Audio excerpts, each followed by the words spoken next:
Tracy doesn't hate people on purpose. She's not like that. It's her paintings. They hate people. I remember her very first one. She was a kid. She painted a scantily clad woman sitting cross-legged in a field of tall grass, a cluster of threatening clouds looming overhead.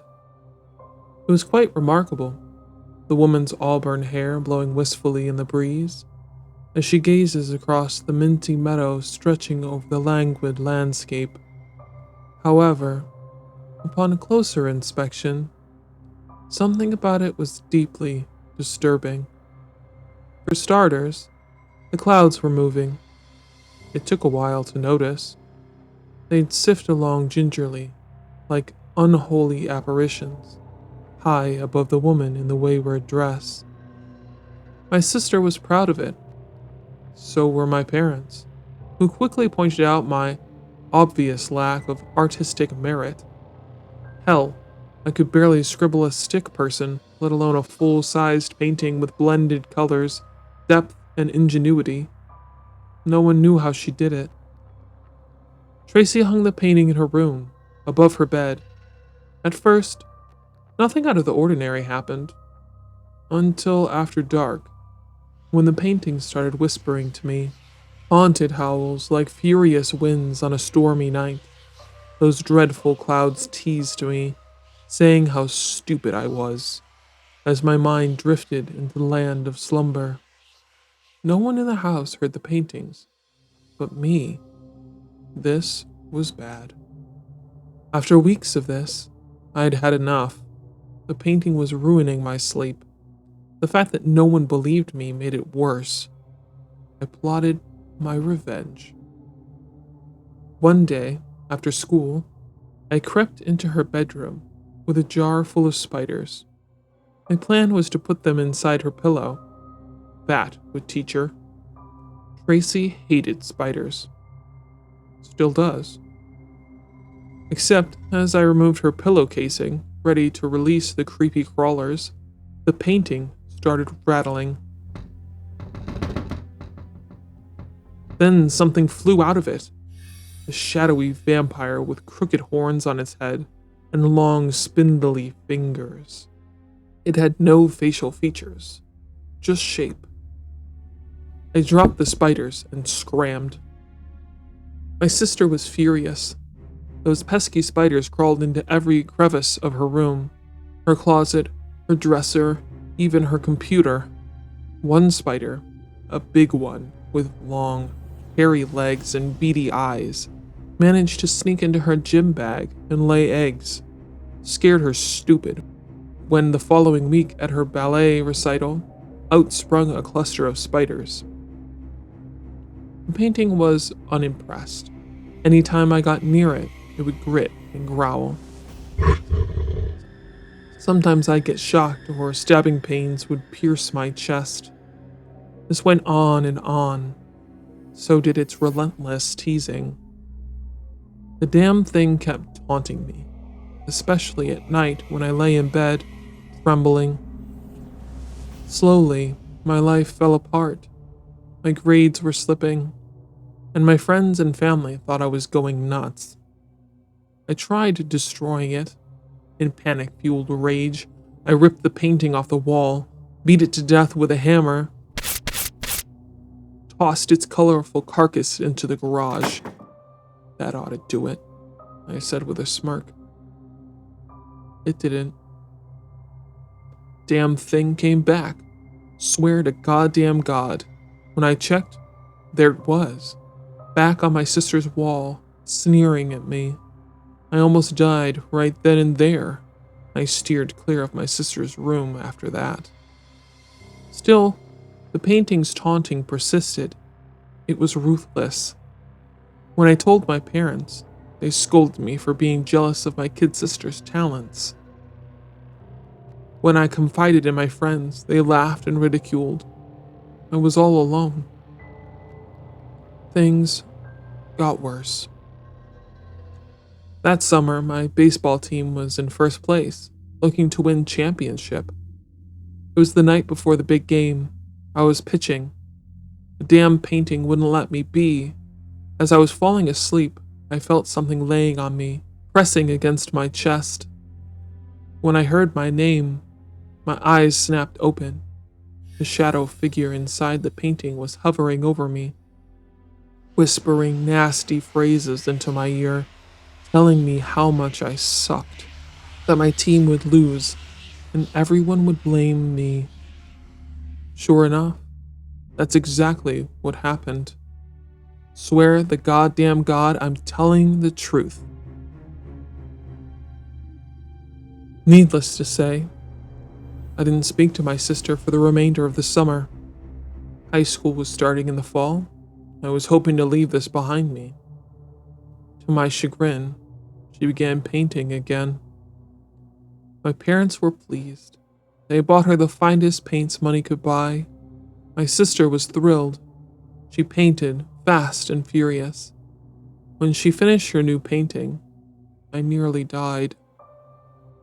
It was another landscape, only instead of a field, it was a silver-laced city, clad with tall buildings towering over tiny ant-like beings below, a speck of light seeping through the shimmering skyscrapers.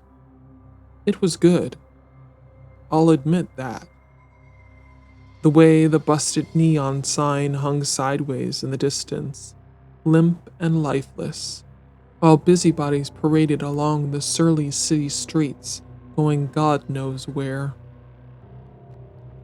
She hung it in the living room, next to the TV, for all to see. My parents were proud. They invited all their friends to come gaze at its marvelousness. Everyone loved it. She was the toast of the town. My resentment grew like fungus. I hated the damn thing. Something about it gave me the creeps, and for good reason. I ignored it out of spite and fear, until one night after a hectic day at school, I sat down to watch a movie. I forget which one. My parents were out with my sister. She had a ballet recital, which I refused to go to. "Hey, Zach," the painting said, surprising the hell out of me. "You suck." I snapped my attention away from the TV. The painting was trembling like an angry mother, making loud, gurgling noises. A light flickered inside one of the tall buildings. A face appeared in the window. It was the ugliest face I'd ever seen. Its eyes were big black holes, its teeth pearly white, sharp as swords. It had horns on its head, like the devil. Then it leapt out of the painting, scaring me stupid. The shadowy figure flew across the room, fast as a fox, then dissolved into nothing. I screamed. Then I beelined it to my bedroom, slamming the door behind me. Just my imagination, I told myself, over and over, curled up under my bed sheets, quivering. I was 16, too old to believe in the boogeyman, but young enough to be scared half to death. The following week was spent contemplating my next move, which wasn't easy. I had no one to confide in. People already thought I was crazy. I didn't want to prove it. I tried searching online, but soon gave up. Too many rabbit holes. I was at a crossroad. Things were escalating. The two paintings were combining forces, gaining strength. Sometimes, while sleeping, I'd hear them chattering back and forth, going on about how much I sucked and how ugly and stupid I was. Their voices were deep and guttural, like evil game show hosts. Sleep was non-existent. The damn paintings wouldn't shut up. On and on they rambled through the night, plotting ways to ruin my life. No one else seemed to notice. I was coming unglued. I couldn't take much more of this. Time for revenge. One night, while my parents had taken my sister to the mall, I tiptoed across the living room, clutching my father's X-Acto knife. My knuckles were white, my blood boiling like hot soup.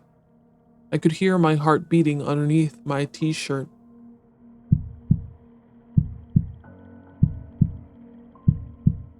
I knew this would land me in a whole heap of trouble, but I didn't care.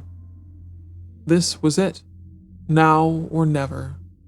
I'd deal with the consequences later. With gritted teeth, I plunged the knife. The painting shrieked, crying like a dying dog.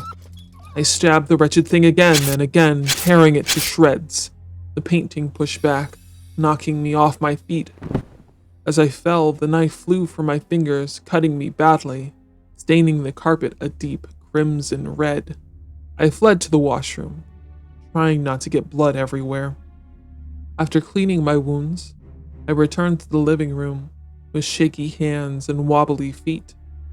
I had to clean the blood-stained carpet, or my mother would kill me. Panic attacked. Tears trickled down my cheeks like freshly flowing stream. You can do this, I told myself, sobbing. What happened next still haunts me. To my horror, the painting was hanging on the wall, unscathed, the light inside the tallest building flickering, the devilish face inside seething.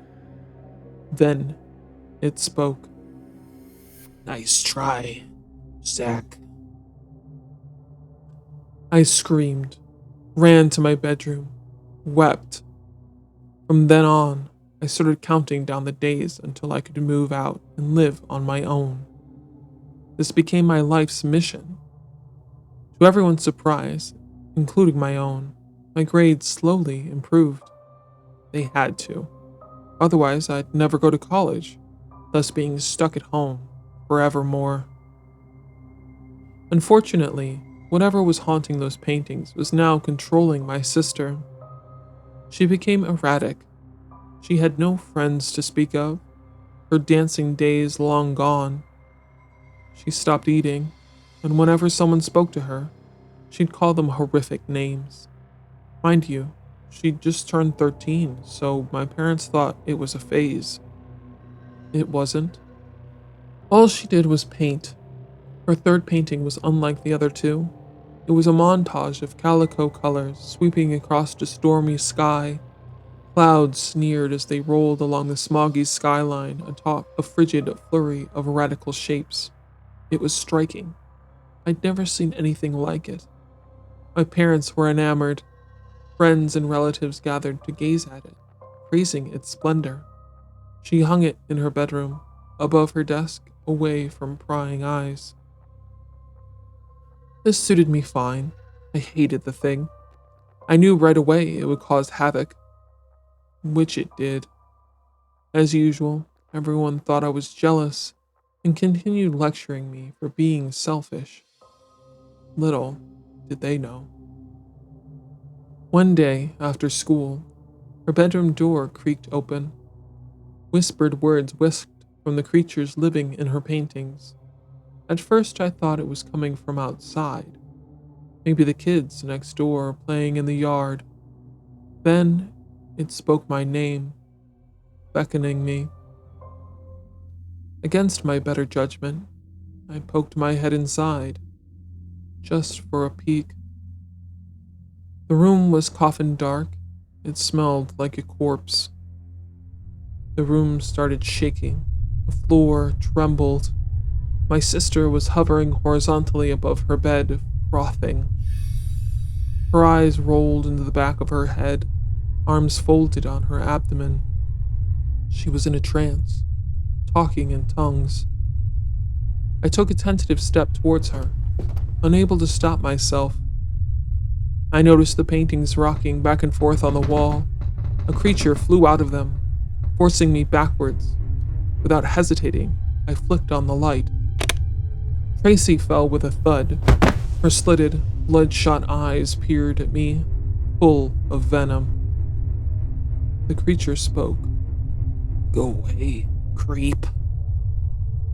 Go away, creep, my sister repeated, clearly entranced. I did.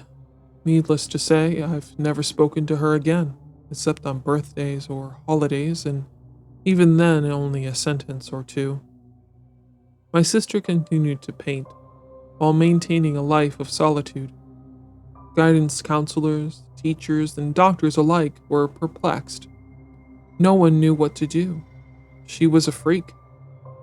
But damn could she paint. By the time she finished high school, the entire house was cluttered with them, each one exhibiting odd behavior. My parents could no longer deny it. Fortunately for me, I was long gone. College to the rescue. One day, while visiting, she'd be about 17, my sister was waiting for me, dressed head to toe in black, her ashen face like an autumn moon. She was holding a painting. Here, she said, arms stretched out. She handed me the painting, shakily. I took the painting, vowing to burn it the moment I got home. The painting snapped like a crocodile, threatening to tear my left arm off. I wanted to hate the thing. I really did. Problem was, part of me liked it. She painted me as a young boy, pitching on a mound of green, hand in weathered glove, eyes cold as steel. My hair was blowing in the breeze. A bloodthirsty crowd roared its approval, waving signs and foamy fingers. The smell of Cracker Jacks and freshly grilled Frankfurters was pungent. I said thank you, and carefully placed it in the back of my car. The painting protested and complained the entire ride. I swear I heard the announcer call me a chicken shit coward. Once home, I lit it on fire, tossed it into the dumpster out back. The stupid painting didn't stand a chance. It came back. The following morning, the first day on my new job no less, it was hanging on my wall, next to the flat screen TV.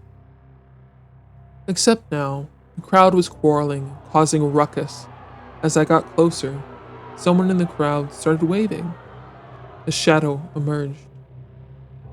I'm back.